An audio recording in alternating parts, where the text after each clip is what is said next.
distal, periode diastal. Nah, ini tentang pembuluh darah ya. Jadi mengingatkan sedikit bahwa dari jantung itu yang pembuluh darah yang paling besar keluar itu namanya aorta ya. Aorta ini termasuk sistem arteri ya. Nanti dari aorta bercabang-cabang menjadi arteri. Arteri yang menuju pada organ-organ, misalnya kalau pada renal, arteri renalis gitu ya.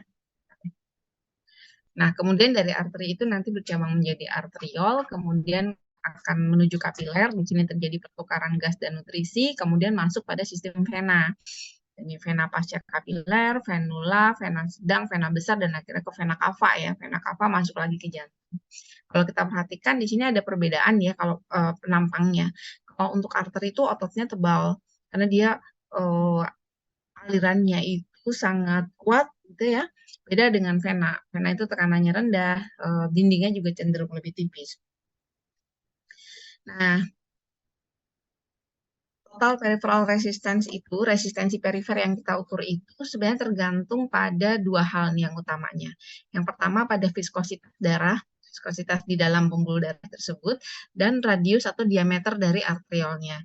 Kalau dia vasokonstriksi, radiusnya mengecil, maka resistensi perifernya tentu akan meningkat. Sebaliknya kalau pembuluh darah mengalami dilatasi, radiusnya membesar, maka resistensi perifernya akan turun. Ya.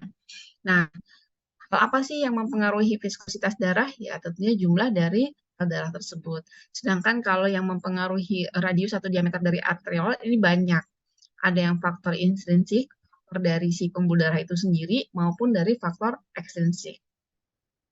Faktor ekstrinsik misalnya karena pengaruh hormon vasopresin, enzim angiotensin 2, epinefrin dan norepinefrin, dan segala sesuatu yang meningkatkan aktivitas simpatetik itu akan mempengaruhi radius dari arteriol. Ya, umumnya kalau pengaruh dari aktivitas simpatetik itu dia akan mengecil ya, akan mengalami vasokonstriksi.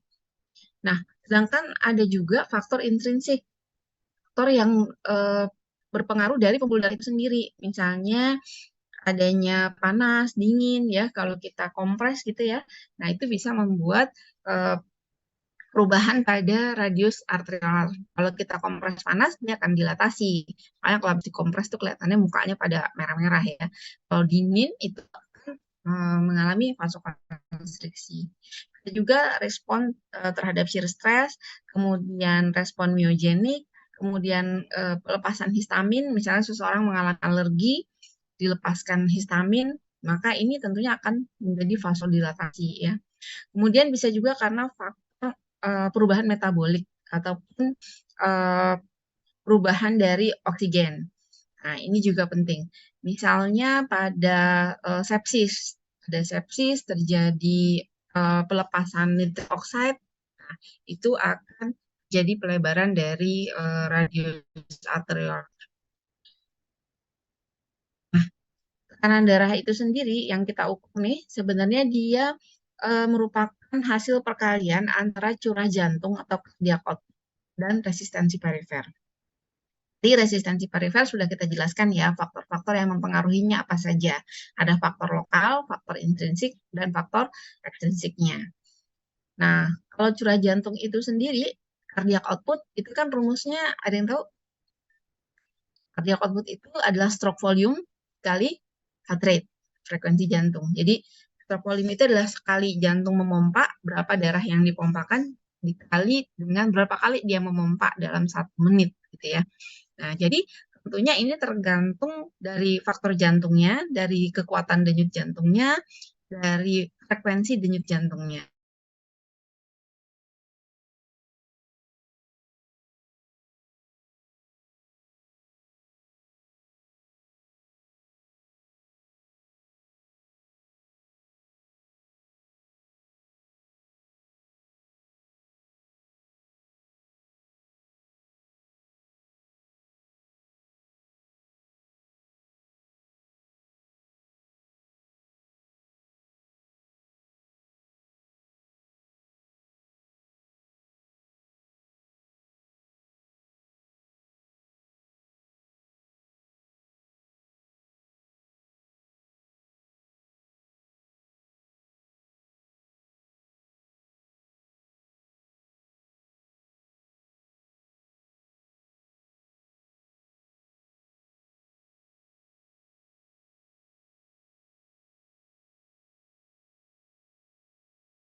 Koneksinya itu ya, hilang ya? Iya, dokter. Eh, kita ulang lagi ya. Udah ya? Kenapa nih koneksi?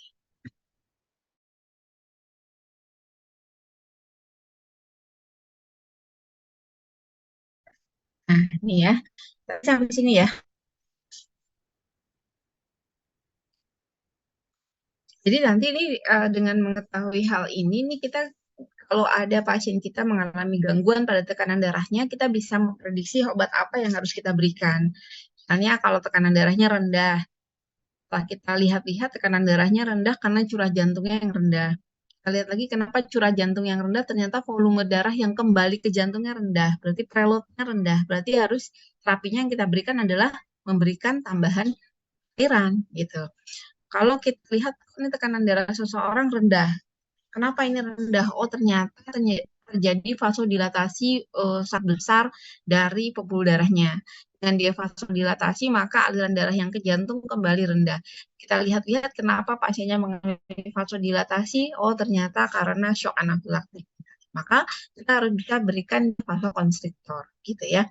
Jadi ini harus dipahami betul bahwa tekanan darah merupakan resultante ya dari curah jantung dan resistensi perifer. Nah, dari dua ini mana yang harus dibenahi oleh kita? Ini juga patofisiologi yang ini juga bisa menjadi dasar buat kita nanti untuk memilih pengobatan. Jadi gini, tubuh itu selalu berusaha dalam keadaan homeostasis. Tubuh akan berusaha mempertahankan eh, kita dalam keadaan normotensi. Ya, nah oleh suatu sebab misalnya terjadi penurunan tekanan darah pada seseorang, maka penurunan tekanan darah ini yang penyebabnya macam-macam ya, bisa karena kehilangan volume darah, bisa karena resistensinya rendah, maka adanya penurunan tekanan darah pada seseorang akan memberikan sensor pada ginjal ya untuk segera mengeluarkan renin. Nah, renin ini akan mengubah angiotensinogen yang dihasilkan oleh hati menjadi angiotensin 1. Nah, angiotensin 1 ini dia dihasilkan di endotelium di berbagai jaringan, nah, ini banyak juga di paru, nanti eh, akan diubah oleh enzim eh, pengubah angiotensin atau angiotensin converting enzim menjadi angiotensin 2. Nah, angiotensin 2 ini terhadap tekanan darah dia akan menyebabkan vasokonstriksi. Kemudian angiotensin 2 ini terhadap kelenjar adrenal itu akan merangsang pelepasan aldosteron. Aldosteron itu akan meminta ginjal untuk mereabsorpsi natrium dan meretensi cairan. Nah, akibatnya volume dengan diretensinya cairan, volume darah akan meningkat.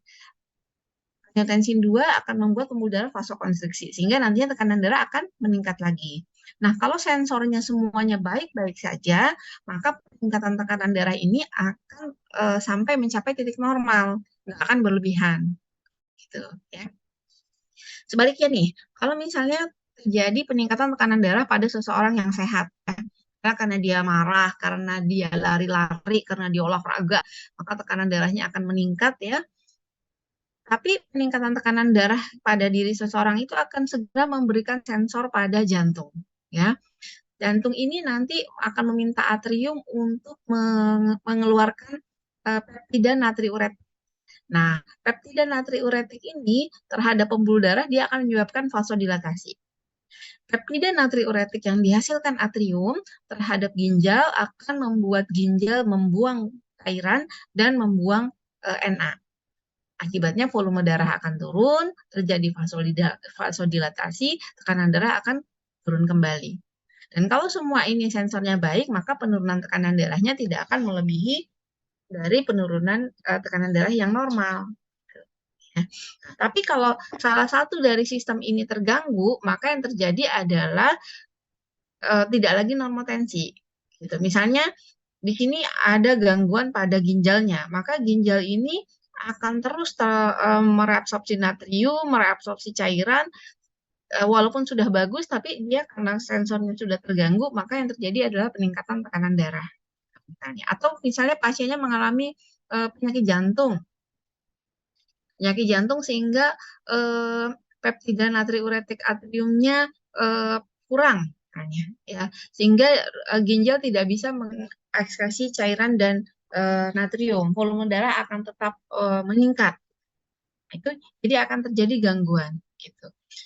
Eh, dengan memahami patofisiologi ini dan patofisiologi yang tadi, kita jadi dengan mudah bisa memilih antihipertensi mana yang tepat untuk pasien kita sesuai dengan komorbid yang ada. Nah, ini tentang klasifikasi hipertensi. Banyak ya guideline tentang klasifikasi hipertensi. Ini yang 2003 udah lama ya, JNC7. Tapi ini kenapa dimunculkan? Karena ini guideline ini tahan lama ya. Dari 2003 sampai 2014 baru ketemu JNC8-nya. Ya. Tapi ini sepertinya sudah nggak kita pakai lagi.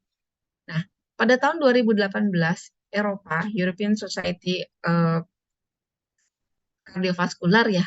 Nah, itu dia mengeluarkan klasifikasi eh, hipertensi bahwa orang dikatakan hipertensi apabila tekanan darahnya lebih dari 140 nih, mulai dari sini. Nah, tapi 2017 sebelumnya Amerika ya, American Heart Association, dia mengeluarkan hipertensi itu dimulai dari 130, hipertensi stage 1. Biasanya ESC dan AH ini membuat suatu definisi hipertensi itu sama. Biasanya sama-sama di atas 140, tetapi guideline yang terbaru dari mereka berbeda ya. Eropa mengatakan dimulai dari 140, kalau Amerika mengatakan dimulai dari 130. Nah, sekarang gimana di Indonesia? Nah, jadi akhirnya Indonesia 2019 bikin panduan sendiri ya, karena adanya perbedaan nih antara dua panduan internasional yang biasanya kita ikuti, maka Indonesia bikin sendiri di akhirnya.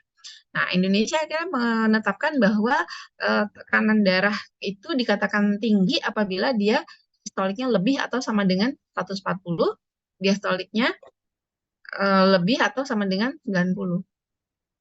Jadi mengikuti dari ini, ESC. Ya. Nah, Nah, ini jadi diagnosis hipertensi menurut INAESA 2019 adalah kalau tekanan darah sistoliknya lebih atau sama dengan 140, tekanan darah diastoliknya lebih atau sama dengan 90, ya.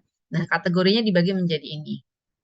Derajat 1, 2, 3 dan sistolik terisolasi. Sistolik terisolasi itu adalah ketika yang tinggi hanya yang sistolik saja. Diastoliknya selalu terukur baik, tetapi selalu eh, sistoliknya selalu terukur tinggi, tetapi diastoliknya tetap normal. Makanya disebut dengan hipertensi sistolik yang terisolasi.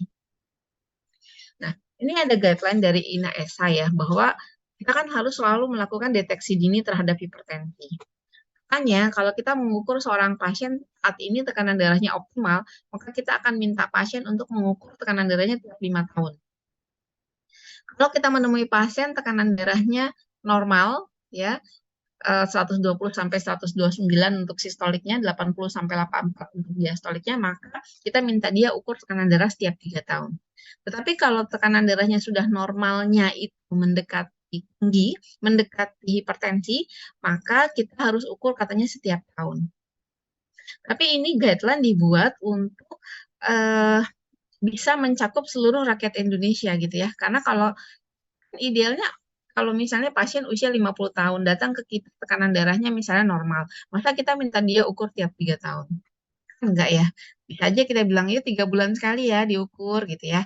Sebulan sekali ya ke sini diukur, kan sekarang ada posyandu, posbindu gitu ya, kan menyediakan pengukuran tekanan darah. Tapi kenapa guideline ini dibuat begitu lama lagi harus mengukur? Karena ini supaya mencakup seluruh Indonesia. Kan nggak semua Indonesia mudah untuk mendapatkan tensimeter ya. Ada daerah-daerah yang mungkin sangat jauh gitu. Posyandunya juga nggak bisa tiap bulan. Tapi kalau misalnya kita, kalau punya fasilitas yang cukup mudah untuk melakukan deteksi hipertensi, ya jangan diukur tiap 5 tahun. Minimal 3 bulan sekali kita ukur tekanan darah ya. Nah, kalau pasiennya datang dengan tekanan darah yang selalu normal, tetapi normalnya itu tinggi, normalnya itu mendekati batas dari hipertensi, maka kita harus pikirkan apakah sebenarnya pasien ini ada hipertensi terselubung atau tidak. Maka kalau dia ada hipertensi terselubung, kita akan minta pasien melakukan pengukuran tekanan darah di luar klinik. Ya, nanti kita jelaskan. Nah, jadi kita harus tahu bahwa pengukuran tekanan darah itu secara umum dibagi menjadi dua. Office blood pressure measurement ini maksudnya adalah pengukuran tekanan darah di klinik atau di layanan kesehatan ya. Dan ini dibagi dua, yaitu konvensional, di pasiennya dipasang seperti ini kayak kalian di CSL ya, pakai seperti ini gitu ya, diukur sama petugas medisnya, atau di klinik tetapi dia tidak ada petugas yang mengukur. Nah, kalau kalian pergi ke beberapa klinik di Jakarta kan waktu dia daftar pasiennya tinggal masuk ke dalam yang sudah ada gitu ya, menaruh tangannya, kemudian cuff-nya dikencangkan, dipencet, ini nanti akan terbaca. Jadi tanpa bantuan petugas medis ya. Nah, ada juga pengukuran tekanan darah yang dilakukan di luar pusat layanan kesehatan. Dan out of office blood pressure measurement ini kita bagi dua. Yang pertama, home blood pressure monitoring atau HBPM dan ambulatory blood pressure monitoring. Apa bedanya HBPM dan ABPM? Kita lihat. HBPM itu dilakukan tekanan darahnya diukurnya di rumah ya. Dia menggunakan alat pengukur darah yang simple ya, yang bisa dibeli banyak.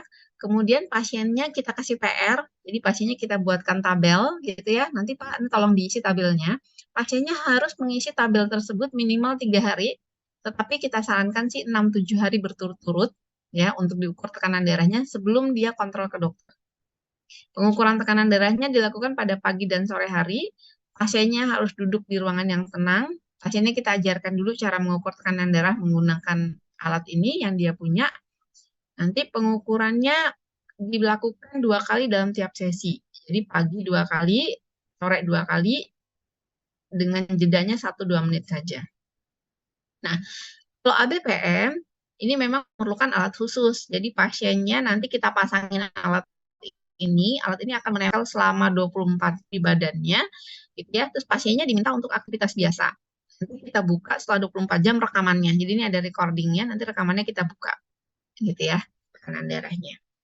Nah, ini adalah tabel HBPM yang sering kita pakai, yang sering kita buat untuk pasien. Jadi nanti pasiennya diminta untuk mengisi tanggal, kemudian diminta melakukan pengukuran di pagi, bangun tidur, buang air kecil dulu, kosongkan kantung kencingnya, duduk, kemudian ukur tekanan darahnya, dengan jeda 2 menit, kita ukur lagi, 1 kali lagi. Sore juga gitu, pasiennya sudah selesai aktivitas, istirahat, kemudian dia mengukur, jeda 2 menit, diukur lagi. Tangan dilakukan apabila misalnya, ini bagus, bagus, bagus, kok yang ini tinggi sendiri, kenapa? Oh, setelah saya mendapat telepon yang tidak menyenangkan, misalnya. Nanti dia akan menulis di sini. Dari situ kita akan bisa mengevaluasi bagaimana tekanan darah pasien ini sebenarnya, ya. Kapan sih kita meminta pasien untuk melakukan ABPM atau HBPM? Kalau misalnya pasien kalau datang ke klinik kita selalu tinggi. Pasien diukur 160/90. Kita kasih obat. Datang bulan berikutnya tinggi lagi. Datang bulan berikutnya tinggi lagi. Padahal kita sudah tambahkan obatnya. Sudah tambahkan dosisnya. Kita jadi berpikir, pasiennya tidak tidak membaik dengan obat ini kenapa ya? Atau jangan-jangan dia stres sama rumah sakit. Dia nggak suka dengan antrian yang panjang, dia nggak suka dengan dokternya. Maka kita perlu meminta pasien untuk melakukan ini, HBPM. Ternyata kalau kita lihat tabel HBPM-nya dia selalu baik kalau di rumah. Gitu, ya. Jadi penting untuk meminta pasien melakukan HBPM kalau orang pasien tekanan darahnya tidak kunjung membaik ketika kontrol ke tempat kita praktek. Ya. Nah, ini batasan tekanan darah. Jadi kalau di klinik yang dilakukan oleh petugas medis, tekanan darah sistolik lebih atau sama dengan 140 dan atau tekanan darah diastolik lebih atau sama dengan 90. Jadi ini salah satu aja ya, maka kita sudah mengatakan pasiennya hipertensi. Kalau menggunakan pengukuran ABPM, maka kita harus membuat rata. Rata pagi sampai siang hari itu berapa, rata di malam hari saat tidur itu berapa, dan rata 24 jam itu berapa. Maka kriteria hipertensinya adalah ini. Kalau HBPM rata tekanan darah sistoliknya segini, tekanan darah diastoliknya segini. Jadi kita rata-rata juga ya untuk HBPM. Nah, ini keuntungannya.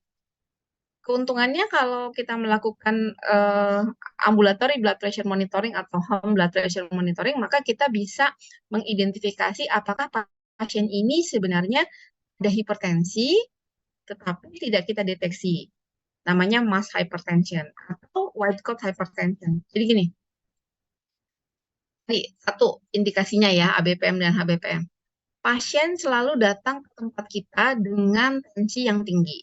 Kita sudah berikan pengobatan pada hari ini, bulan depan di tensi masih tinggi. Ditambahkan dosisnya, ditambahkan jenis obatnya, masih tinggi juga. Loh ini kenapa sih? Gitu ya. Kita tanya apakah makannya sudah dijaga? Sudah. Olahraganya teratur? Sudah. Oh, kita curiga ini ada white coat hypertension. White coat hypertension tuh white coat ya, kerah putih. Kan dulu dokter tuh selalu pakai jas ya, nggak kayak sekarang kan pada pakai celana panjang dan baju warna-warni. Kalau dulu kan pakai jas, jadi white coat hypertension. Nah, kita minta pasiennya melakukan HBPM atau ABPM. Kalau memang di rumah ternyata tinggi, ya benar berarti pasiennya tetap ini hipertensi yang belum terkendali. Tapi kalau ternyata di luar klinik ternyata tensinya bagus, berarti ini white coat hypertension. Kalau mass hypertension itu pasiennya kebalikan. Setiap datang ke klinik kita tensinya bagus terus. Tapi kok fungsi ginjalnya kita cek kok makin hari makin nggak bagus gitu. Atau jantungnya kok makin hari makin nggak bagus. Tapi tensi selalu bagus. Ini ada apa sih gitu. Ternyata kalau kita minta dia melakukan ABPM atau HBPM, ternyata tensinya kalau di rumah, kalau di jalan ternyata tinggi. Kenapa demikian? Karena kalau ke rumah sakit dia merasa tenang, dia ketemu dengan dokternya, dia merasa keselamatannya pasti terjaga. Jadi ketika di rumah sakit dia akan merasa happy, maka tensinya akan terbaca bagus terus sama kita. Jadi paham ya? Jadi seringkali pasien-pasien kita yang punya penyakit kronik kita minta dia melakukan pengukuran HBPM, minimal HBPM. Karena kalau HBPM kan perlu alat, perlu sewa, mahal ini. Tapi kalau HBPM kan modalnya gampang.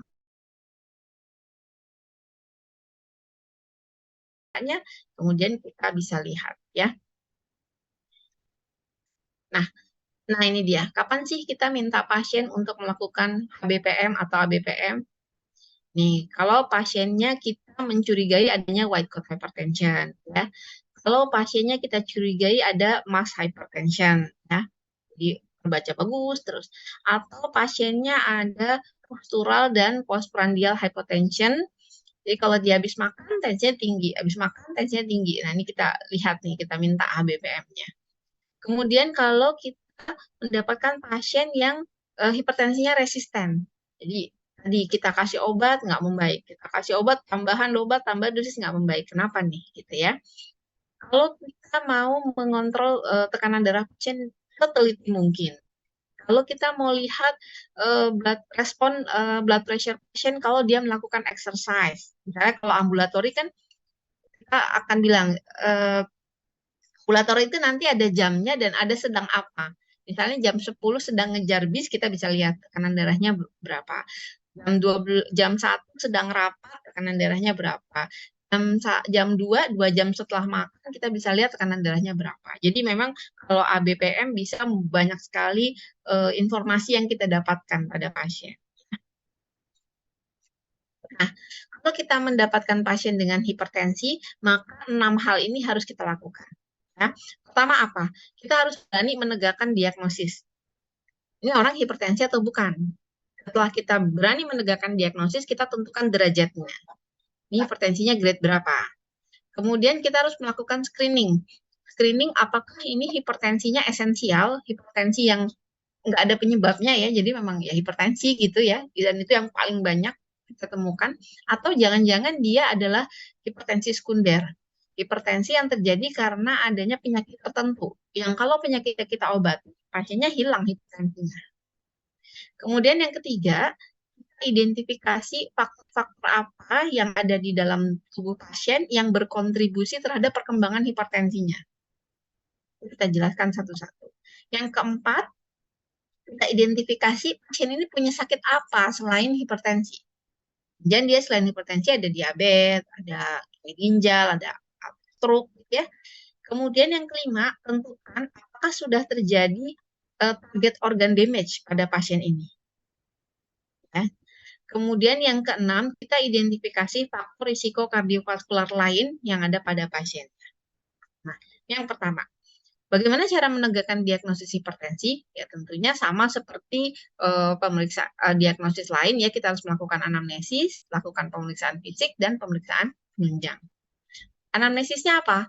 Anamnesisnya tentang bagaimana riwayat keluarganya, bagaimana keluarganya apa ada yang mengalami hipertensi, apa yang ada yang pernah stroke, apa ada yang punya penyakit ginjal, penyakit jantung gitu ya. Kemudian risiko keluarga yang lain, apakah keluarganya ini dan dirinya termasuk penderita familial hiperkolesterolemi, di semua keluarganya atau kolesterol tinggi. Apakah ada riwayat merokok? Bagaimana pola makannya? Asupan garamnya bagaimana? Apakah mengkonsumsi alkohol? Hidupnya bagaimana? Sedentary kayak kita nih sering duduk, apa banyak olahraga? Ada gangguan disfungsi ereksi nggak kalau pada laki-laki? Bagaimana sleep history-nya? Apakah sering ngorok, sleep apnea gitu ya? Kalau perempuan tanya riwayat kehamilannya, apakah pernah mengalami preeklamsi ya? Kemudian kita juga mencari tahu apakah pasien ini pernah mengalami target organ damage, kerusakan target organ. Misalnya riwayat stroke, riwayat kardiovaskular, misalnya acute coronary syndrome, gagal jantung, penyakit ginjal ya. Ini kita tanya pada anamnesisnya. Kemudian kita cari juga kemungkinan terjadinya hipertensi sekunder.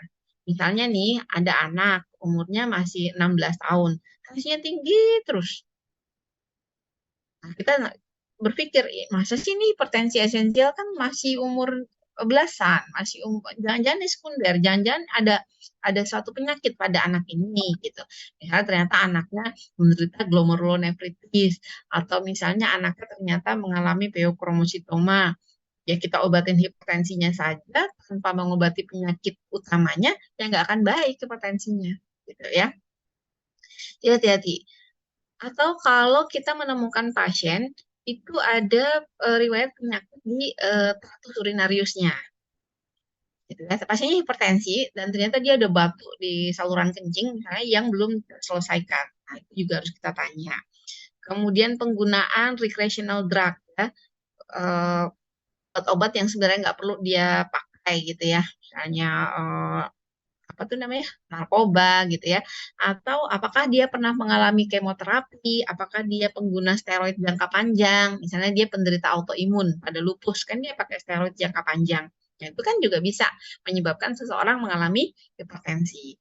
Nah, kalau ketemu jawabannya iya, maka kita akan tanya pengobatan penyakit utamanya sampai mana gitu. Karena itu harus seiring kita ngobatin hipertensinya, eh, penyakit utamanya juga harus diobati ya. Nah, ini pertanyaan-pertanyaan lain. Kemudian kita juga harus tanya tentang pengobatan antihipertensi yang pernah dilakukannya.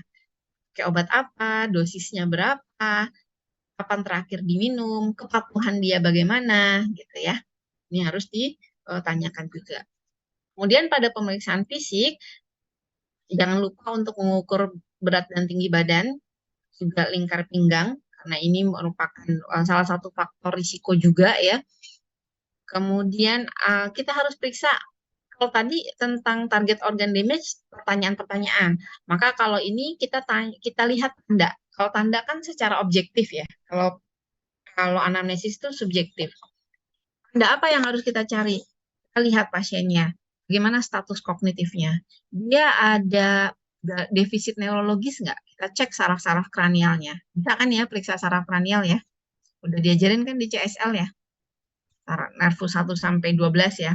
Kemudian di funduskopi pasiennya. Sudah ada retinopati belum? Ada papil udem atau tidak? Perdarahan retina enggak gitu ya. Kemudian palpasi dan auskultasi dari jantungnya, dari arteri karotisnya, arteri-arteri perifer seperti arteri dorsalis pedis, arteri tibialis anterior, poplitea itu harus diraba ya. Kemudian membandingkan antara blood pressure di tangan kanan dan di tangan kiri. Kemudian kita lihat juga apakah ada tanda-tanda secondary hypertension yang bisa kita lihat. Misalnya gini, pasiennya kita lihat kok kayak menderita penyakit Cushing ya. Penyakit Cushing ini adalah penyakit akibat kelebihan steroid di dalam tubuhnya ya. Misalnya kok pasiennya moon face gitu ya, kok pasiennya banyak sekali strienya gitu. Maka kita bisa menduga ini hipertensi sekunder atau bukan ya gitu. Atau misalnya pasiennya datang dengan tremor, palpitasi, ada benjolan di leher, oh ini jangan-jangan pasiennya mengalami penyakit tiroid. Jadi perhatikan baik-baik ya. Pemeriksaan penunjang apa yang harus dilakukan kalau kita memiliki pasien hipertensi? Standar darah perifer lengkap, gula darah, lipid kolesterol, kemudian trigliserida, elektrolit, asam urat, fungsi ginjal ya, kreatinin, kemudian fungsi hati, EKG jangan lupa, urin itu diperiksa, apakah sudah ada proteinuri. Adanya proteinuri itu menggambarkan sudah terjadinya peningkatan dari permeabilitas kapiler glomerulus ya. Jadi sudah ada gangguan ginjal sebenarnya. Nah, kemudian kita harus melakukan screening apakah pasien ini sebenarnya hipertensi sekunder atau bukan. Ya, kan kita harus melakukan screening tentang penyakit hipertensi sekunder. Kalau ada hipertensi pada dewasa yang selalu tidak terkontrol, ya, selalu dalam keadaan tidak terkontrol, atau pasiennya onsetnya baru. Nah, kondisi-kondisi bagaimana nih yang sangat kita curigai? Misalnya pasiennya resisten terhadap obat antihipertensi. Tadi ya, dikasih obat antihipertensi, ditambah jenisnya, ditambah dosisnya kok nggak membaik-baik. Gitu ya. Atau hipertensinya jadi setelah pasien menggunakan obat tertentu. Misalnya steroid, gitu ya. Atau onset hipertensi yang terjadi tiba-tiba. Pasiennya kemarin-kemarin nggak hipertensi, kok sekarang tiba-tiba jadi hipertensi. Ini ada apa nih? Atau pasiennya penderita hipertensi, selama ini tensinya selalu terkendali, kok hari ini datang ke kita dengan tensi yang tinggi. Nah, jadi mengalami eksaserbasi. Kenapa nih? Gitu. Atau ada kerusakan organ yang tidak sebanding dengan derajat hipertensinya.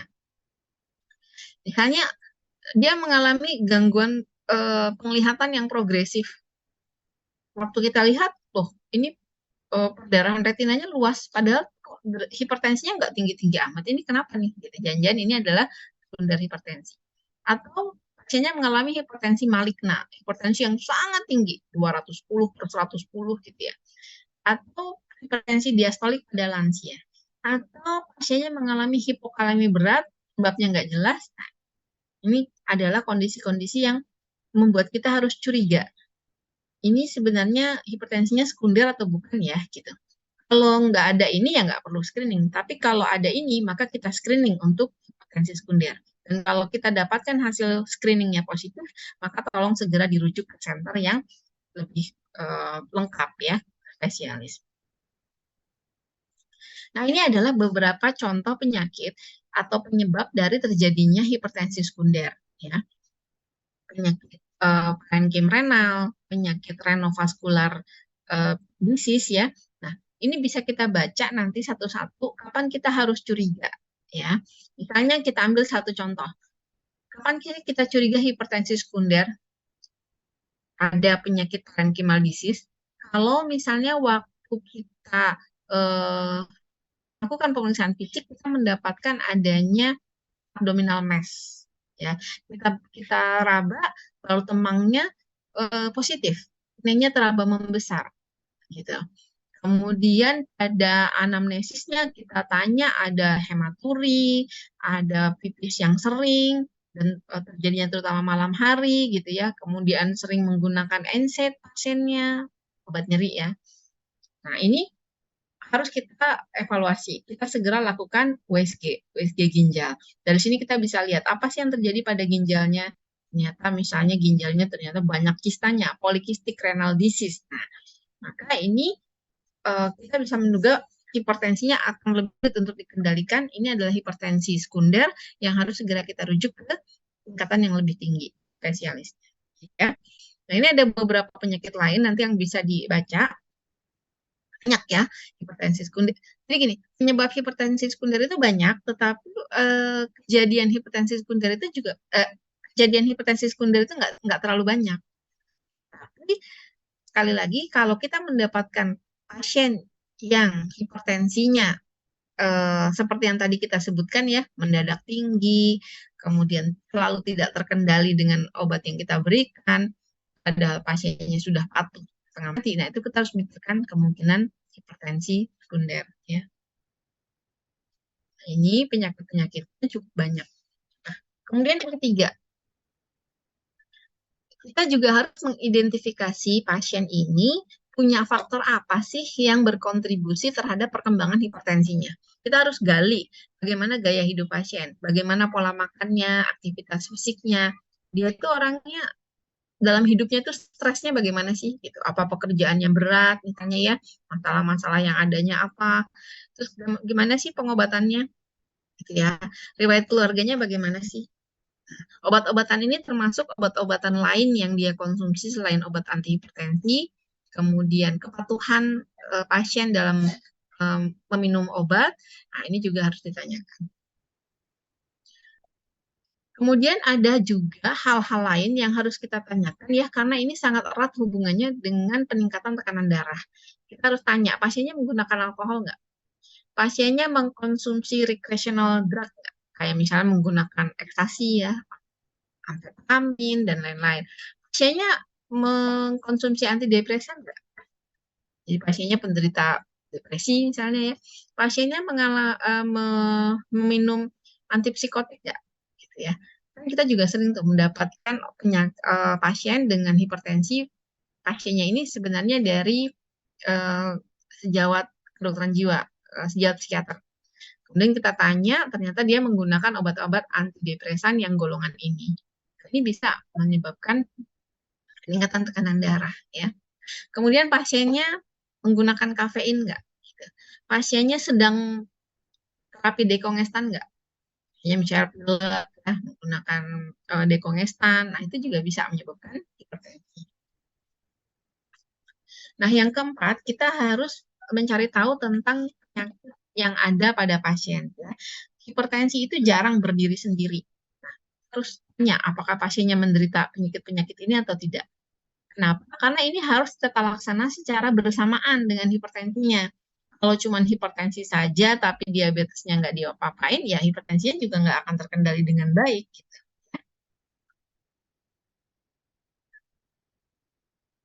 Nah, kemudian dari awal kita sudah harus tentukan pasiennya ini sudah ada target organ damage atau belum. Ya. Maka ini tadi ya pemeriksaan untuk target organ damage, kita lakukan EKG, kita periksa urin albumin kreatinin rasionya, kemudian periksa kreatininnya, kita lihat funduskopi, di matanya sudah ada apa, sudah ada perdarahan retina, dan lain-lain, kita bisa cari tahu. Lakukan echo, lakukan ultrasound karotid, kemudian Doppler. Ini semuanya disesuaikan saja dengan fasilitas yang ada di tempat kita bekerja ya.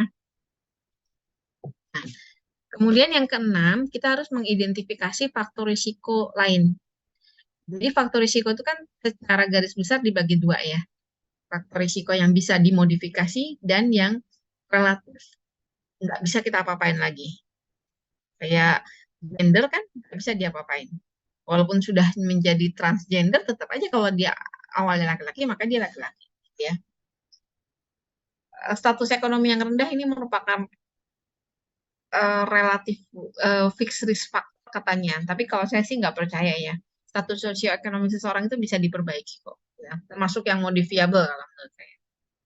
Jadi kalau usia, family history, lahir dengan berat badan yang rendah, lahir prematur, ya ini mau diapain kan memang kita nggak bisa milih gitu ya.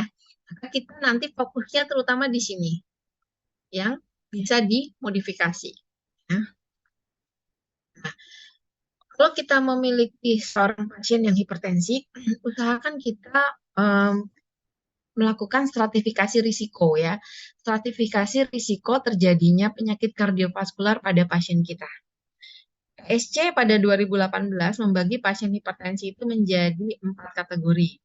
Apakah pasien ini termasuk very high risk, moderate risk, atau low risk? Kriterianya begini. Kalau very high risk, ini kan harus ini sangat bahaya ya. Misalnya pasiennya memang telah terdokumentasi dia memiliki cardiovascular disease ya. Misalnya dia pernah mengalami infark miokard, pernah mengalami active coronary syndrome, kemudian pernah TIA, pernah punya penyakit arteri perifer gitu ya. Atau pasiennya misalnya diabetes mellitus, pasiennya CKD berat ya, dengan fungsi ginjalnya tinggal kurang dari 30 ml per menit, IGFR-nya ini laju filtrasi glomerulusnya sudah sangat rendah. Atau kalau kita hitung-hitung scoring pasien ini adalah lebih atau sama dengan 10%. High risk ini kategorinya seperti ini, moderate risk kategorinya ini, low risk kategorinya ini. Bagaimana bisa menentukannya? Ternyata ada kalkulatornya. Nanti tolong di-download aja kalkulatornya ya. Dari kalkulator itu kita bisa menentukan skor pasiennya itu berapa. Dan kalau skor pasiennya sudah bisa kita hitung nih, maka kita bisa menentukan kira-kira 10 tahun ke depan berapa sih risiko dia untuk terkena CVD yang berat. Yang perlu kita tahu, nanti download aja kalkulatornya, adalah pasien ini jenis kelaminnya apa. Yang kedua, pasiennya merokok atau tidak. Yang ketiga, pasiennya usianya berapa. Yang keempat, systolic blood pressure-nya berapa. Yang kelima, kolesterolnya berapa. Nah, nanti dari situ tinggal masuk-masukin saja data, maka akan didapatkan skornya, dan ini hasilnya adalah menunjukkan persentase risiko 10 tahun ke depannya. Nah, ini kita perhatikan ya. Kalau kita punya pasien, kita ukur tekanan darahnya ternyata dia normal tinggi, ini grade 1, grade 2, atau grade 3. Kita mau menilai risikonya. Maka kita lihat nih. Dia sudah punya belum faktor risiko lain? Apakah sudah ada target organ damage atau ada penyakit lain gitu ya? Kalau dia nggak punya penyakit apa-apa, target organ damage-nya nggak ada. Tapi pasien selalu datang dengan tekanan darah yang normal tinggi. Masih kategori normal, tetapi normalnya sudah mendekati batas tinggi. Maka ternyata orang yang punya tekanan darah normal tinggi, walaupun dia tidak punya faktor risiko apapun, ternyata dia sudah punya risiko untuk terjadinya cardiovascular disease dengan kategori risikonya rendah. Di sini kita jadi bisa bilang bahwa orang itu harus memiliki tekanan darah yang kurang dari high normal. Jadi usahakan tekanan darahnya itu di bawah 130. Kenapa? Karena tekanan darah normal tinggi, normal tapi cenderung tinggi, walaupun dia nggak punya faktor risiko lain, ternyata dia sudah memiliki risiko untuk terjadinya gangguan kardiovaskular. Jadi di sini kita bisa simpulkan juga bahwa hipertensi itu sifatnya independen. Jadi pasien punya hipertensi saja tanpa punya apapun, maka dia punya risiko untuk terjadinya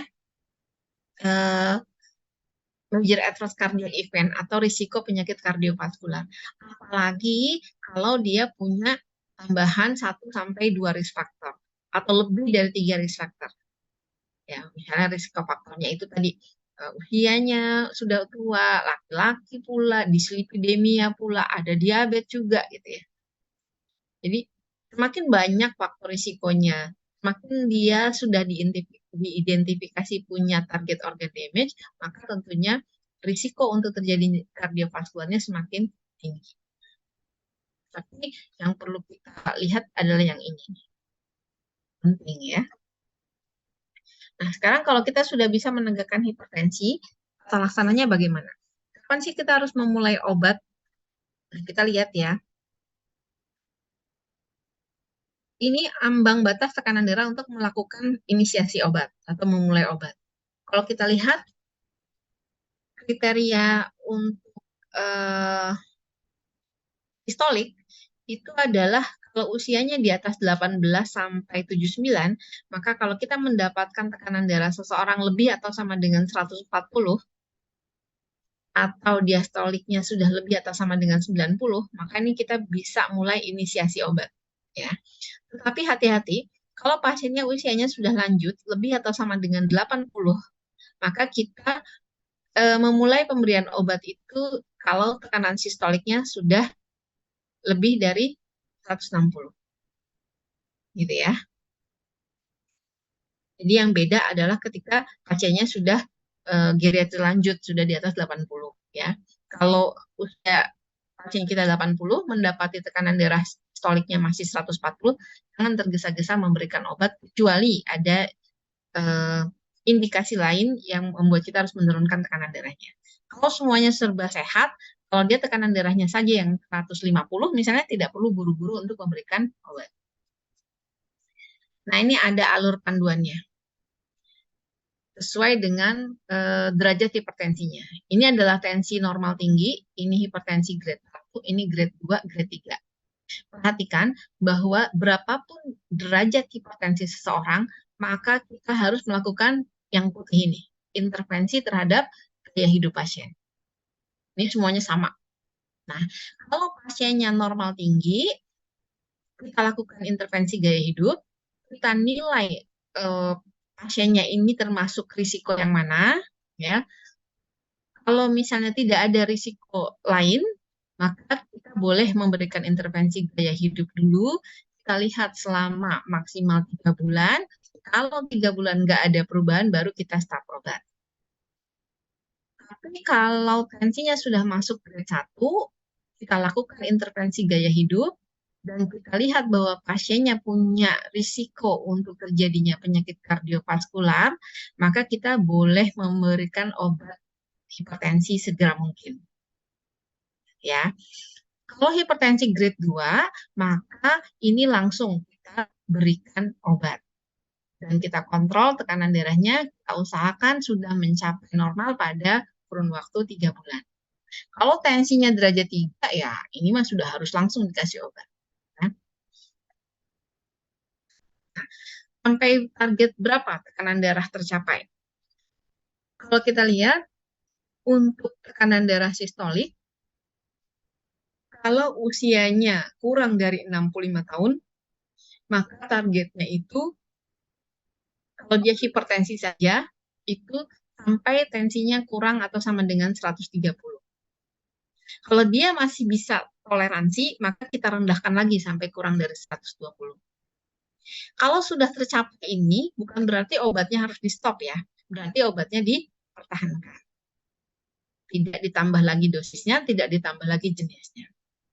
Kalau pasiennya hipertensi plus diabetes, atau hipertensi plus penyakit ginjal, hipertensi plus penyakit jantung koroner, hipertensi plus stroke, maka kalau usia pasiennya 18 sampai 65 tahun, targetnya sama. Sampai tekanan darahnya kurang dari 130. Ya, sedangkan diastoliknya antara 70 sampai 79. Ini target. Kalau sudah tercapai, sekali lagi bukan berarti obatnya harus di-stop, tapi dosisnya tidak perlu ditambah, jenisnya juga tidak perlu ditambah. Gitu ya. Perhatikan kalau pasiennya usianya sudah 65 sampai 79 tahun. Kalau pasien kita sudah usia ini, maka target tekanan darahnya adalah antara 130 sampai 139. Baik pada mereka yang hanya menderita hipertensi saja maupun punya komorbid ini. Komorbid diabetes, komorbid ginjal, komorbid jantung, ataupun komorbid stroke. Kalau pasiennya di atas 80, targetnya sama dengan 65. Jadi yang targetnya lebih rendah itu kalau pasiennya di bawah 65. 65 tahun ke atas, pasiennya boleh dibiarkan 130 sampai 139. Gitu ya.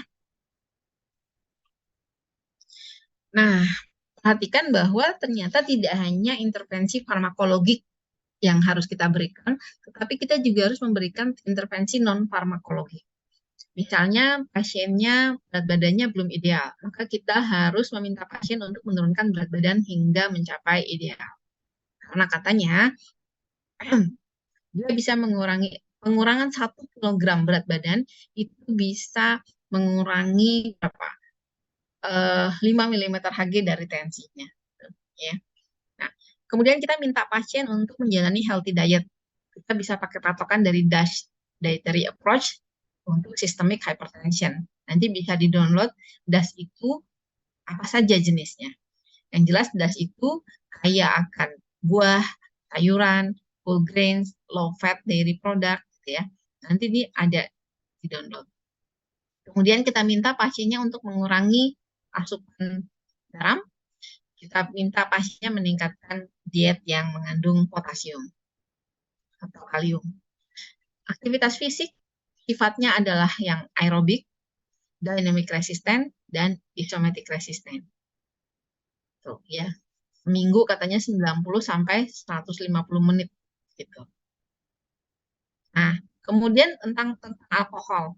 Kita harus meminta pasien untuk membatasi alkohol. Tetapi kalau saya pribadi, saya nggak pernah bilang untuk mengurangi alkohol, tapi saya akan bilang langsung stop alkoholnya. Nggak perlu pakai alkohol lagi, gitu ya. Jadi kalau dia bilang, iya saya masih suka minum alkohol, udah stop. Gitu. Nah, kemudian ini ada juga tentang obat antihipertensi oral. Jadi kalau tadi yang non farmakologiknya, sekarang farmakologiknya. Sebagai dokter kita harus menguasai ini ya. Ini adalah obat antihipertensi oral. Ini kelasnya. Jadi ada kelas thiazid, ada kelas ACE inhibitor. Nanti lama-lama akan hafal sendiri sebenarnya. Kalau thiazid itu ada indapamid, ada HCT atau hidroklorothiazid, ada chlortalidon, ada metolazon. Yang ada di Indonesia banyak dipakai adalah ini, HCT dan indapamid. Nah, ini adalah range dosis yang bisa kita gunakan. Ini adalah frekuensi pemberiannya. Jadi pada obat-obat golongan thiazid itu obatnya diminum 1 kali sehari. Bagaimana cara kerjanya? Nanti silahkan dipelajari di farmakologi. ACE inhibitor, angiotensin converting enzyme inhibitor. Ini jenis-jenisnya, ini juga harus tahu ya. Captopril, enalapril, fosinopril. Ini adalah range dosis yang bisa kita berikan per hari ya. Captopril kita bisa berikan sampai 150. Sediaannya ada yang 12,5, 25, dan 50. Pemberiannya boleh 2 sampai 3 kali. Perhatikan hal-hal yang bisa terjadi akibat penggunaan dari ACE inhibitor di sini. Cara kerjanya bagaimana? Mohon dipelajari di farmakologi, tetapi kalau kalian memahami tadi patofisiologi, maka kita bisa melihat kerja dari ACE inhibitor. Saya ulang sedikit ya. ACE inhibitor itu di sini kerjanya. Makanya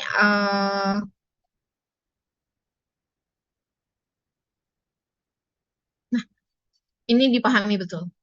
Jadi ACE inhibitor nanti kerjanya di sini. Jadi angiotensin 1 akan diubah menjadi angiotensin 2 oleh enzim pengubah angiotensin ini. Nah, angiotensin 2 itu sifatnya terhadap pembuluh darah vasokonstriksi. Dengan kita blok di sini, maka angiotensin 2-nya tidak akan terjadi. Jadi angiotensin 1-nya terhambat untuk menjadi angiotensin 2, maka yang terjadi tekanan darahnya akan tidak mengalami vasokonstriksi. Sehingga tekanan darah akan turun.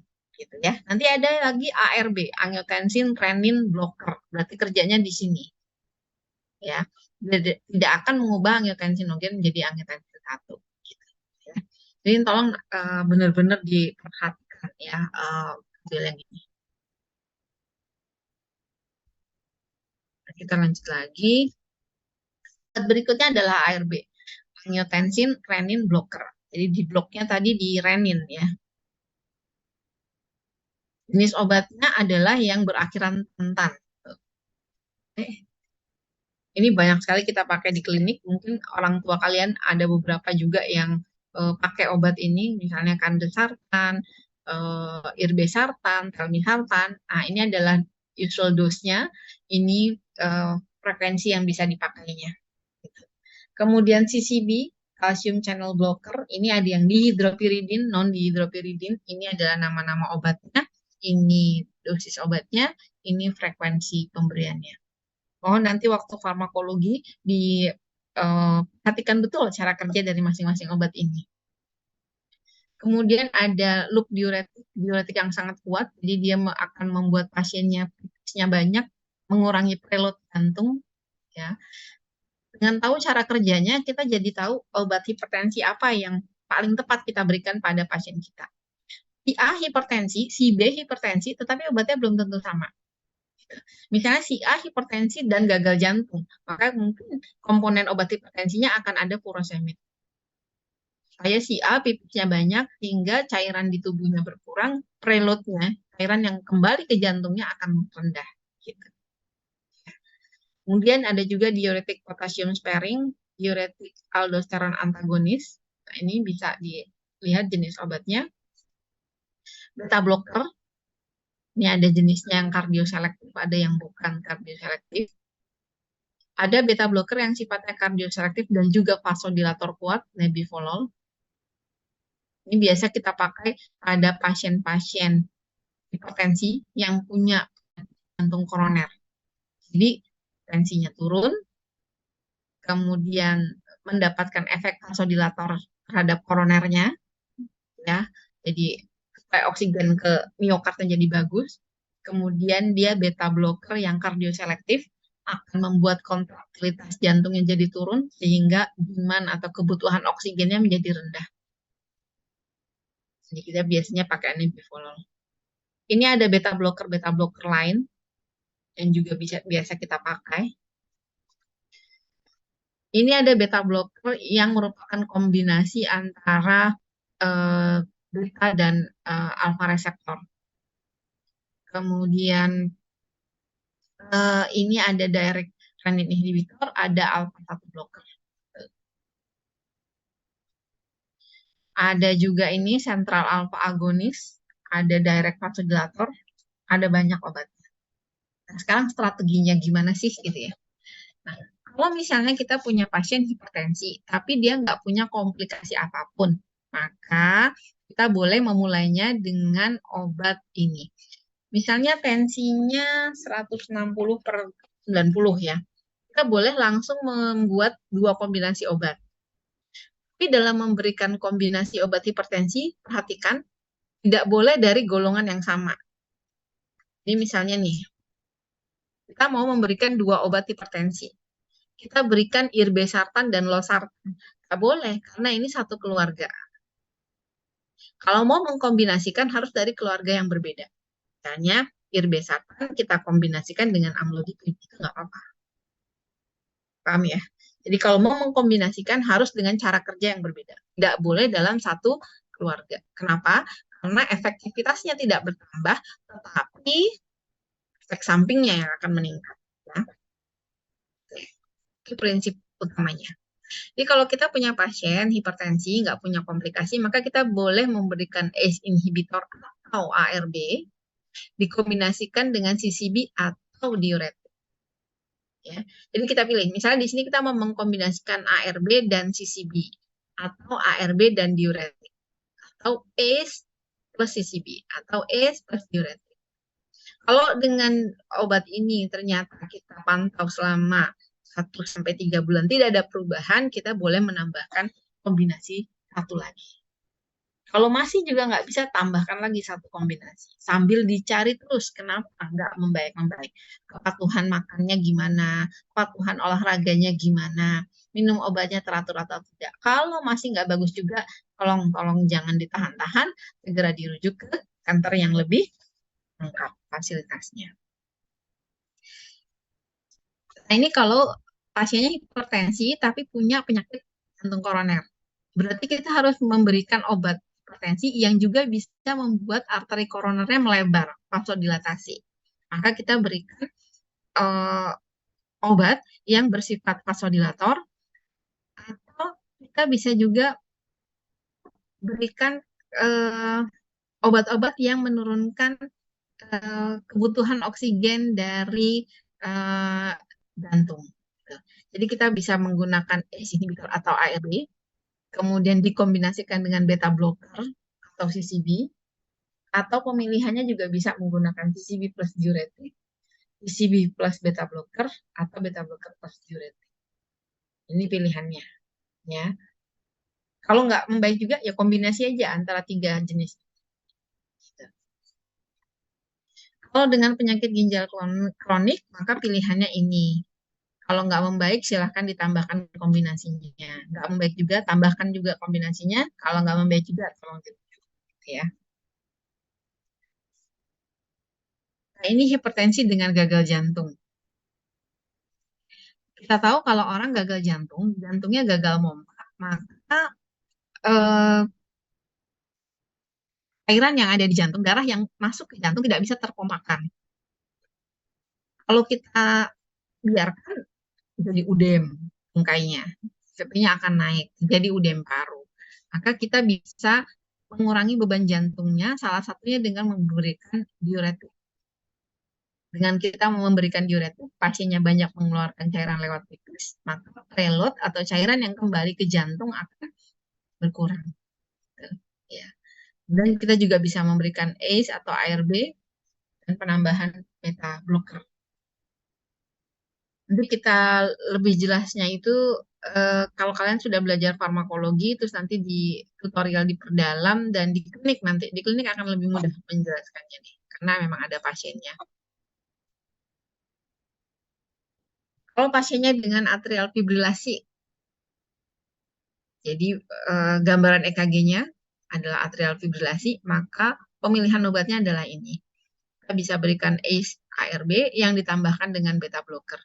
Beta blocker ini akan menurunkan kontraktilitas jantung, jadi heart rate dari jantungnya juga akan turun ya, sehingga atrial fibrilasinya ini kita pertahankan dalam normal rate, dalam frekuensi jantung yang normal, jangan terlalu tinggi gitu. Nah, dalam mengkombinasikan obat-obat darah tinggi ada yang harus diperhatikan. Seperti tadi ya, ini golongan obat darah tinggi kan ada ARB, ada kalsium antagonis, ada ACE inhibitor, ada beta blocker, ada thiazid, ada lain-lainnya. Kita boleh mengkombinasikan macam-macam ini selama dia merupakan golongan yang berbeda. Ya, kalau dia golongannya sama nggak boleh. Kita boleh mengkombinasikan diuretik dengan ARB, boleh. ARB dengan kalsium antagonis boleh. Kalsium antagonis dengan ACE inhibitor boleh. ACE inhibitor dengan diuretik boleh. Diuretik dengan kalsium antagonis boleh. Jadi yang hijau ini adalah boleh. Nah, kemudian kalau yang hijau tapi terputus-putus, ini gimana? Ini boleh dikombinasikan, tetapi harus hati-hati. Hati-hatinya bagaimana?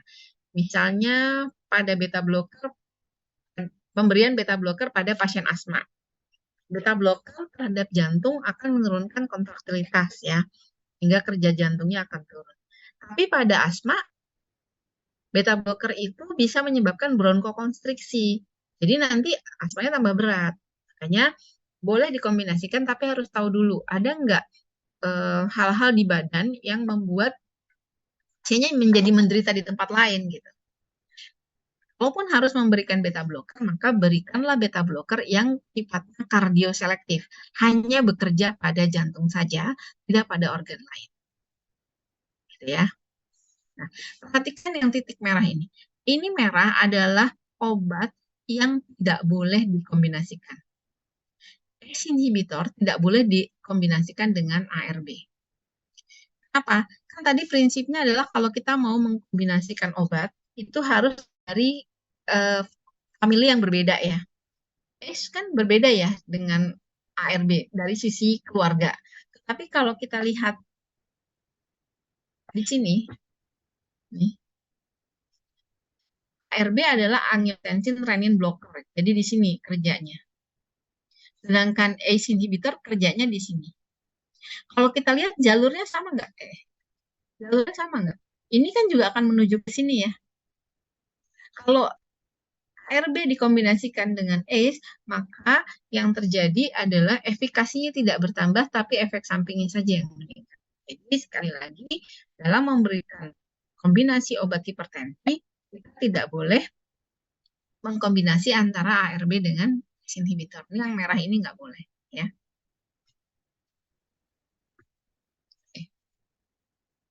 Nah, ini ada beberapa hati-hatian dalam memberikan obat hipertensi. Misalnya pada pemberian diuretik. Pada pemberian diuretik seperti thiazid, indapamid, ini hati-hati pada mereka-mereka yang memiliki gout. Ya, ini nggak boleh. bukan nggak boleh, tetapi harus hati-hati. Harus ukur kadar asam uratnya secara berkala. Kalau masih ada pilihan yang lain, maka sebaiknya pilih yang lain. Asma, beta blocker. Ada beta blocker, hati-hati pada pasien asma ya, karena saat tadi beta blocker bisa menyebabkan bronkokonstriksi, jadi memperberat asmanya. Kalaupun harus diberikan beta blocker dan dia asma, maka pilihlah beta blocker yang sifatnya kardioselektif, hanya bekerja pada kardio saja. Hati-hati juga pemberian beta blocker kalau pasiennya bradikardi. Ini menjadi tidak boleh ya. Kita tahu tadi beta blocker terhadap jantung adalah menurunkan kontraktilitasnya, heart rate-nya akan turun. Kalau pasiennya sudah bradikardi, kita berikan beta blocker, apa yang terjadi? Maka akan tambah bradikardi. Ya. Kemudian ACE inhibitor ARB ini nggak boleh pada pregnancy, pada ibu hamil nggak boleh ya, itu bahaya dan bisa menyebabkan teratogenik ya. Catatan pada bayi yang dikandungnya. Dia harus di stop. Kemudian pada pasien-pasien yang mengalami hiperkalemi, kalemia tinggi, maka ACE inhibitor dan ARB ditunda dulu sampai kalemia membaik. Ya. Kemudian pada pasien-pasien yang mengalami stenosis arteri renalis bilateral, itu juga nggak boleh. Karena ACE dan ARB itu akan membuat vasokonstriksi dari arteriol aferan. Jadi kalau dia sudah stenosis, sudah menyempit, kita kasih ini tambah sempit. Nanti nggak ada cairan yang mengalir ke ginjal, sirkulasi ke ginjalnya jadi buruk. Ginjalnya akan mengalami kerusakan hebat. Ya. Nah, bagaimana dengan kehamilan? Ini perhatikan definisinya ya. Hipertensi dengan kehamilan itu adalah apabila tekanan darah di klinik terukur tekanan darah sistoliknya lebih atau sama dengan 140 dan diastoliknya lebih atau sama dengan 90. Sama ya dengan orang yang bukan hamil. Ya. Hipertensi dengan kehamilan ini merupakan penyebab utama terjadinya morbiditas dan mortalitas ya, angka kesakitan dan kematian, baik pada ibu, pada fetus, pada janin yang dikandung, maupun pada anak di periode neonatal, periode baru lahir. Ya. Ada risiko maternal apa yang bisa terjadi? Pasiennya bisa mengalami solusio plasenta, plasentanya lepas, ya robek. Pasiennya bisa mengalami stroke, multiple organ failure, sampai mengalami DIC. Kalau pada janin yang dikandungnya apa yang bisa terjadi? Bisa mengalami pertumbuhan yang terhambat, lahir prematur, ataupun kematian intrauterin. Nah, orang hamil mengalami hipertensi, maka kita harus tentukan dulu apakah ini pre-existing hipertensi, apakah ini hipertensi gestasional, apakah ini pre-existing hipertensi plus superimpos dengan hipertensi gestasional dan proteinuria, apakah ini suatu preeklamsi, apakah ini hipertensi antenatal yang nggak bisa diklasifikasikan ke dalam 4. Kalau pre-existing hipertensi, sebenarnya pasiennya itu sudah punya hipertensi sebelum dia hamil. Jadi, walaupun kita nggak tahu datanya dia nggak pernah berobat, kan orang Indonesia jarang kan berobat teratur kalau kecuali ada keluhan. Tiba-tiba dia datang dengan hipertensi. Dan waktu dia datang ke kita, usia kehamilannya kurang dari 20 minggu. Maka ini sebenarnya bukan hipertensi akibat kehamilannya. Sebenarnya ini udah ada. Hormon kehamilan belum terlalu tinggi di sini. Jadi sebenarnya ini biasanya sudah ada. Sebelum dia hamil, dia sudah menderita hipertensi. Dan kalau kita lihat, kan kita harus pantau ya hipertensi pada kehamilan itu walaupun pasiennya sudah melahirkan. Setelah lebih dari 6 minggu postpartum, tensinya tetap tinggi. Artinya ini bukan pengaruh hormon kehamilan. Karena hormon kehamilan itu kalau lebih dari 6 minggu kan sudah mulai turun. Harusnya tensinya harus turun. Tapi ini menetap. Gitu. Kalau proteinuria bisa ada, bisa enggak, tergantung sudah ada kerusakan belum pada glomerulus. Jadi yang jelas, kalau hipertensinya kita jumpai sebelum pregnancy, atau pasiennya nggak pernah punya data sebelum pregnancy, tetapi datang ke kita usia kehamilannya masih 10 minggu, dia hipertensi, ini bukan hipertensinya karena kehamilan. Tapi ini adalah pre-existing hipertensi. Belum hamil dia sudah hipertensi. Ya. Kalau hipertensi gestasional, hipertensi akibat hormon-hormon kehamilan, ini terjadinya pada usia kehamilan lebih dari 20 minggu. Ini hormon-hormon kehamilan itu sudah sangat tinggi. Ya. Dan kalau kita pantau pasiennya, setelah 6 minggu postpartum, dia akan baik. Paham ya? Nah, kalau preeklamsi bagaimana? Preeklamsi itu adalah hipertensi gestasional yang disertai dengan adanya proteinuria. Jadi kalau kita cek tipsnya sudah ada protein pos 1, positif 2, positif 3, atau kalau mau kuantitatif ini sudah lebih dari 0,3 gram per 24 jam gitu ya. Nah, ini adalah preeklamsi. Hati-hati, ini bahaya ya. Kalau hipertensi antenatal yang tidak dapat diklasifikasikan adalah kalau pasiennya datang ke kita sudah usia 24 minggu. Waktu kita cek 24 minggu, oh pasiennya hipertensi. Terus kita tanya, ada nggak riwayat hipertensi sebelumnya? Nggak ada. Kalau udah kayak gini kan kita bingung. Karena dia belum, waktu kurang dari 20 minggu dia nggak pernah datang. Kalau ini, kan dia datang nih, usia 5 minggu dia datang, tensi masih bagus. Usia 10 minggu dia datang bagus. 15 minggu dia datang bagus. Begitu 20 minggu kok tensinya tinggi. Wah, ini hipertensi gestasional. Kalau ini, pasiennya nggak pernah datang ke kita, tiba-tiba dia datang di usia kehamilan 24 minggu, tiba-tiba kita ukur tekanan darahnya tinggi. Katanya riwayat hipertensi nggak tahu dia. Nah, kita kan bingung jadinya. Ini hipertensinya pre-existing atau gestasional?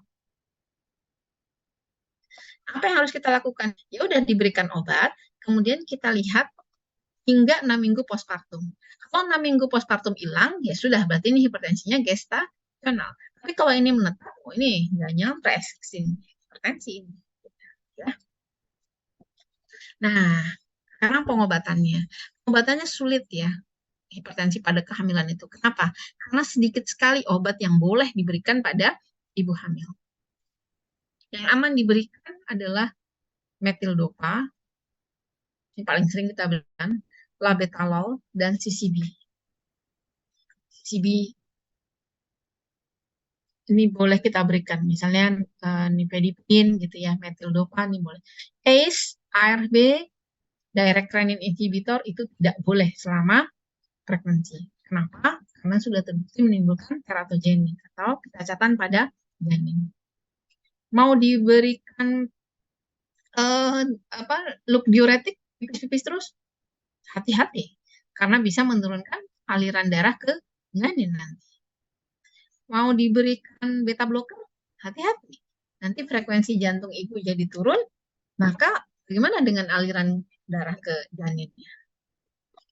Ya, jadi sedikit sekali obat yang bisa diberikan, metildopa, CCB, lebih pada Bu kurangi garamnya, Bu olahraga gitu.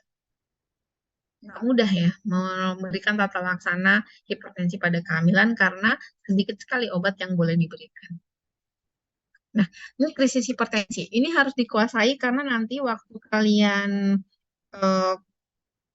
di koas, di rumah sakit, yang bertemu dengan pasien hipertensi krisis adalah kalian. Dan kalian yang menata laksana. Ya, karena ini datangnya pasti ke IGD.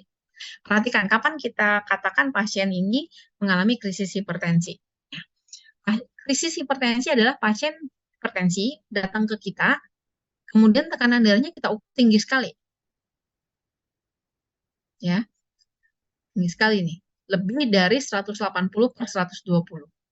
Kalau tekanan darahnya kurang dari 180 per 120, berarti ini bukan krisis hipertensi.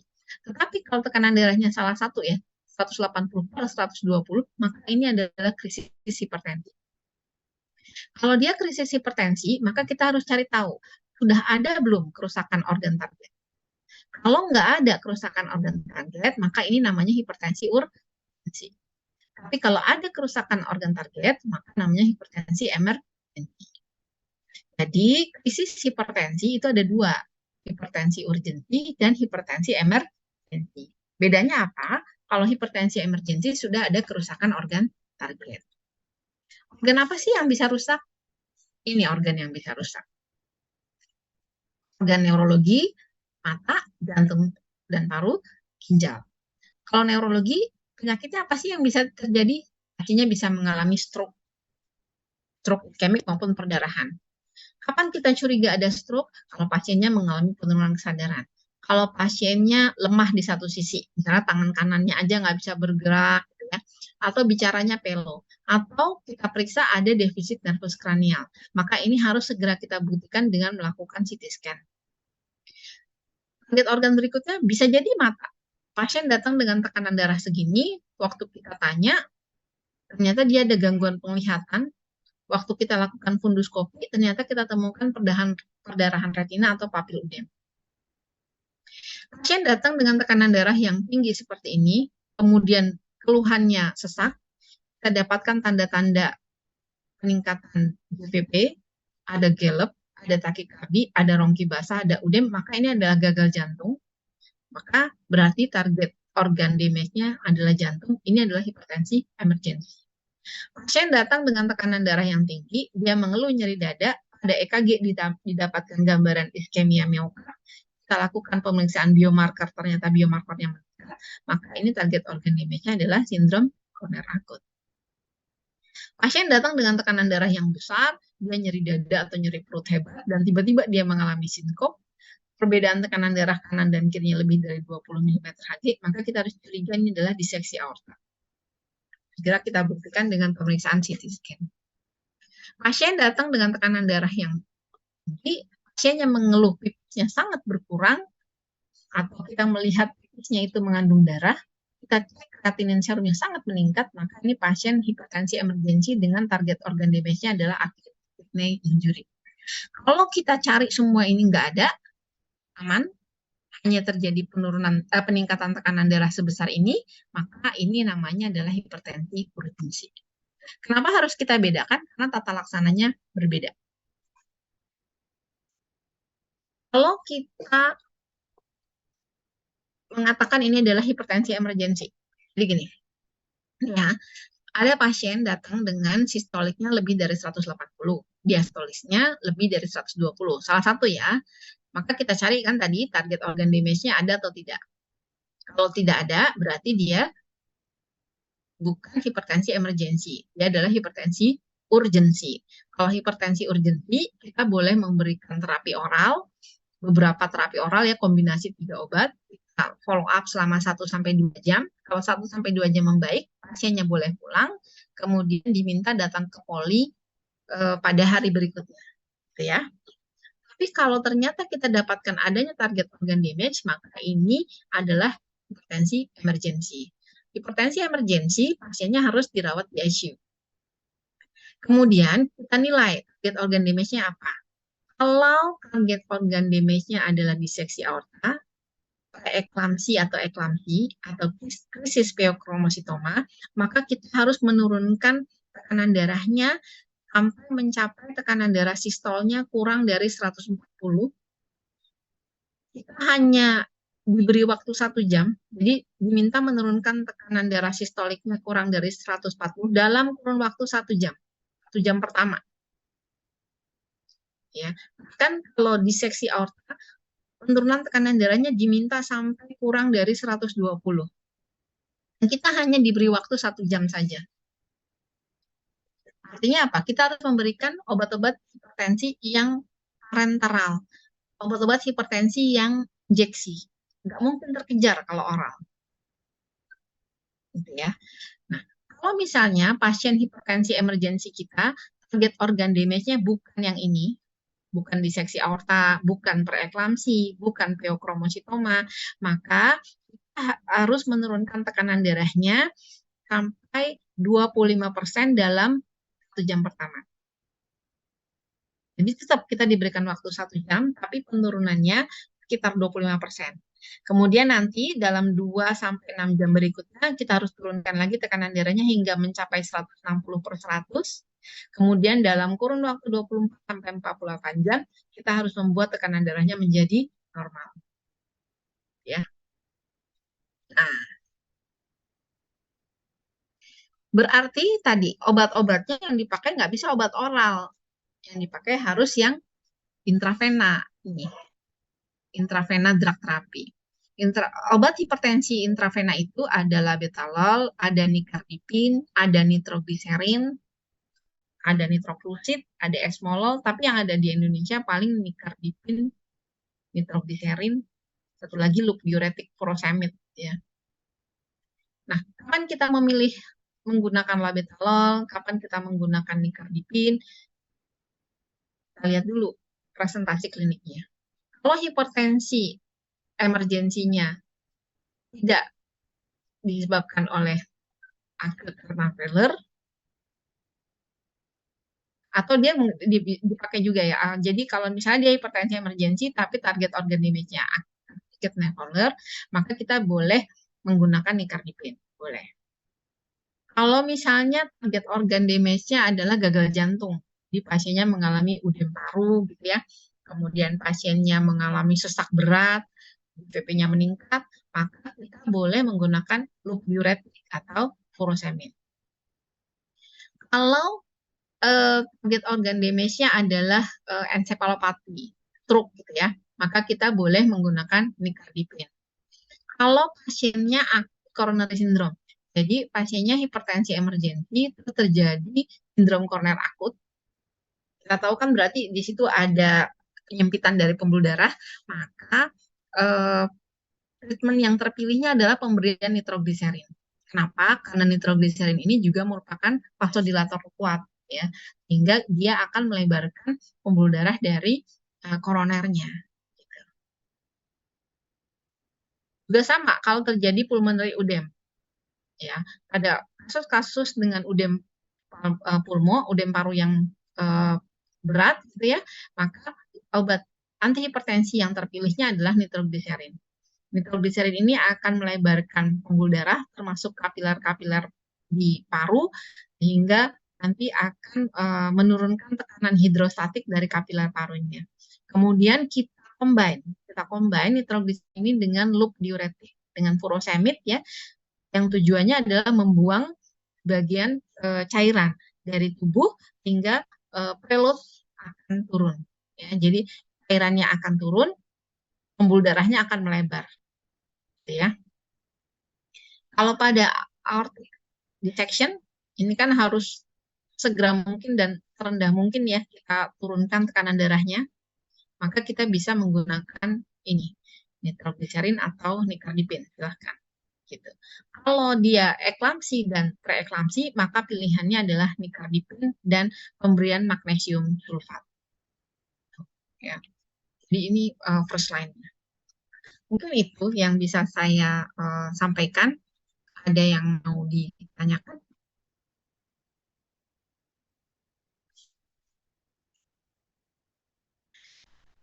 Hipertensi nanti tolong dibaca baik-baik ya, termasuk guideline-nya. Kenapa? Karena pertama itu adalah penyakit yang memang akan kalian jumpai sehari-hari di klinik. Yang kedua, kegawat daruratan pada hipertensi itu juga hal yang sering kali nanti akan dijumpai di IGD, di instalasi gawat darurat ya. Jadi tata laksana tentang hipertensi, terutama krisis hipertensi dan pemilihan obatnya itu harus ada lah, disimpan ya di gadget kalian, sehingga nanti bisa kalian bisa menentukan mau pakai apa waktu mendapatkan pasien tersebut. Ada yang mau ditanyakan? Dokter, izin bertanya. Ya, silakan. Kalau untuk hipertensi itu kan obatnya biasanya paling sering malam hari ya dok. Itu dikonsumsinya itu karena emang efek sampingnya atau memang ada jadwal, emang kan kayak patokannya tuh udah emang kerja obatnya bagusnya di malam hari gitu. Oh gitu. Jadi kenapa sih kalau kita memberikan obat hipertensinya satu misalnya satu jenis saja, maka kita berikan memang malam hari. Kalau kita memberikan kombinasi obat, ada dua obat, maka obat yang efektivitasnya lebih baik kita taruh di sore atau malam hari, yang satunya lagi di pagi hari. Misalnya nih, kita memberikan satu macam obat saja, yaitu ARB, misalnya kandesatan, maka berikanlah kandesatannya itu di malam hari. Tapi kalau kita memberikan dua kombinasi obat, misalnya captopril dan amlodipin, kita tahu efektivitas captopril itu lebih baik ya, dia punya efek kardioprotektif, punya efek renoprotektif, maka berikan dia di sore hari atau malam hari, amlodipinnya yang di pagi hari. Alasannya kenapa? Karena terjadinya penyakit, bukan penyakit, terjadinya komplikasi kardiovaskular, misalnya gagal jantung, sindrom koroner akut, stroke, gitu ya, itu ternyata secara epidemiologi paling sering terjadinya di malam hari atau di dini hari. Sehingga kita berharap dengan kita memberikan obat antihipertensi yang lebih kuat di sore atau malam hari, itu efek protektifnya lebih besar dibandingkan kalau dia ditaruh di pagi hari. Gitu. Jadi sekali lagi, kalau kita memberikan satu jenis obat saja untuk hipertensi, maka berikan dia di sore atau di malam hari. Tapi kalau kita memberikan 2 kombinasi atau 3 kombinasi, maka berikanlah yang efikasinya paling tinggi di sore hari atau di malam hari. Itu ya. Terima kasih banyak, dokter. Ada pertanyaan lain? Izin bertanya, Dok. Anda? Tadi kan dari yang pertama itu ada tes yang HBPM ya, Dok, yang pakai Hmm, tabel. hmm. Nah, itu kan kalau yang terakhir tadi ada tata laksana sesuai hipertensinya. Nah, itu kalau misalkan kita kasih obat hipertensi kan malam ya, Dok, Hmm, sore atau malam. hmm. Itu bakal ngaruh ke hasil tabelnya nggak, Dok? Maksudnya kan kayak berarti isi tabelnya harusnya bagus semua gitu, Dok. Jadi nggak kelihatan.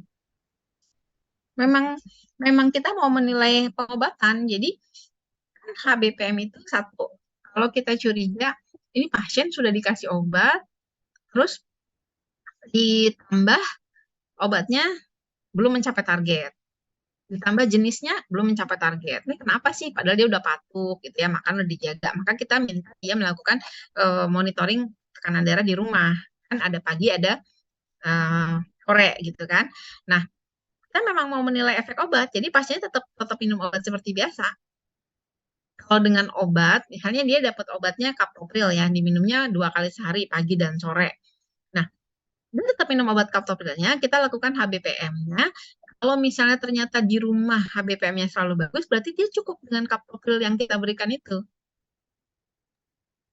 Gitu. Baik, Dok. Terima Tapi kasih, Dok. kalau misalnya dia datang ke kita tinggi, kita minta dia HBPM, ternyata di rumah juga tinggi, oh berarti dia perlu penambahan obat lain. Berarti kita harus memberikan tambahan obat kombinasi untuk kaptoprilnya. Tapi kalau ternyata dengan kaptopril HBPM selalu baik, ya cukup berarti kaptoprilnya gitu. Oke ya. Ada lagi yang lain?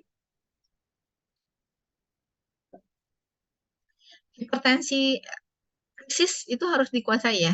Jadi krisis hipertensi, ingat, dibagi menjadi 2 ya. Ini deh, krisis hipertensi itu harus kalian pikirkan kalau kalian menemui pasien tekanan darahnya lebih atau sama dengan 180 per 120.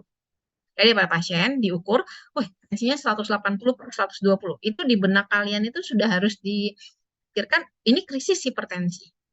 Nah, krisis hipertensi dibagi menjadi 2, hipertensi urgensi dan hipertensi emergensi. Bedanya apa? Hipertensi emergensi ada target organ damage. Ada kerusakan yang sudah terjadi. Kalau hipertensi urgensi nggak ada. Punya ada target organ damage dari mana? Ya mulai aja dari area kepala. Area kepala ada nggak gangguan di otak? Berarti kan kemungkinan stroke. Berarti anamnesis ke arah stroke. Ada nggak pelo, ada nggak susah berjalan, lemas satu sisi gitu ya. Kemudian pemeriksaan fisiknya ada nggak defisit nervus intrakranial, ada nggak hemiparese gitu. Kalau emang itu ada semua, CT scan. Begitu terbukti itu stroke, berarti ini hipertensinya emergency.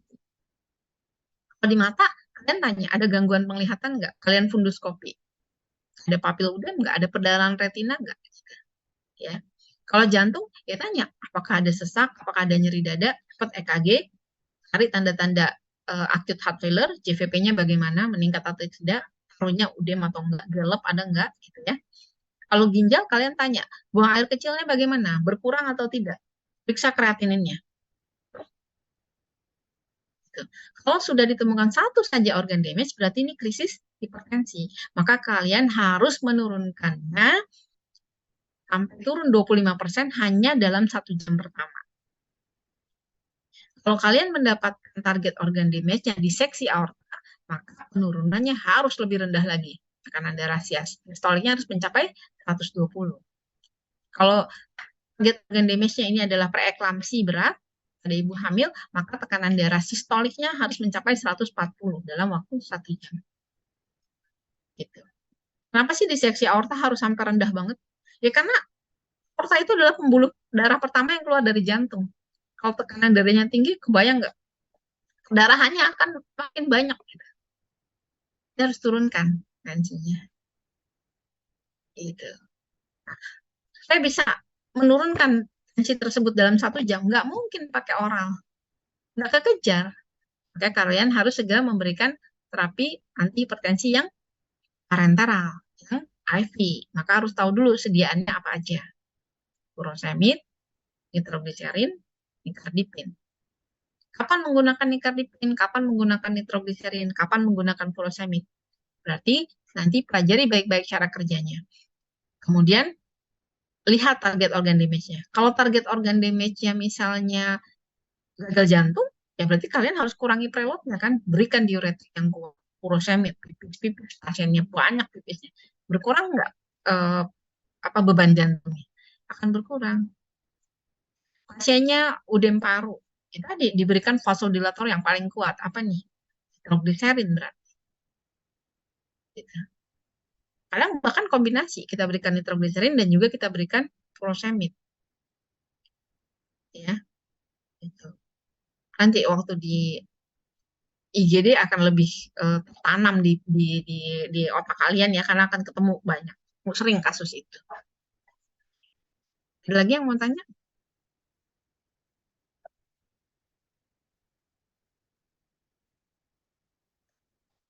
Ada lagi nggak? Nggak ada? Ya sudah. Kalau nggak ada, kita tutup dulu dengan membaca hamdalah. Alhamdulillahirrahmanirrahim. Dan doa penutup majelis ya. Subhanakallahumma wa bihamdika asyhadu an la ilaha illa anta astaghfiruka wa atubu ilaik. Assalamualaikum warahmatullahi wabarakatuh. Waalaikumsalam warahmatullahi wabarakatuh. Terima kasih banyak, dokter. Ya, sama-sama. Assalamualaikum. Kita kuliah lagi Permisi, kapan? Dok. Ada lagi nggak yang sama saya? Masih ada, Dok. Kapan? 2 minggu lagi atau ya 2 minggu lagi nggak salah, Dok. Oh, masih lama ya. Siap. Iya, Makasih. Ya, Assalamualaikum. Izin live ya.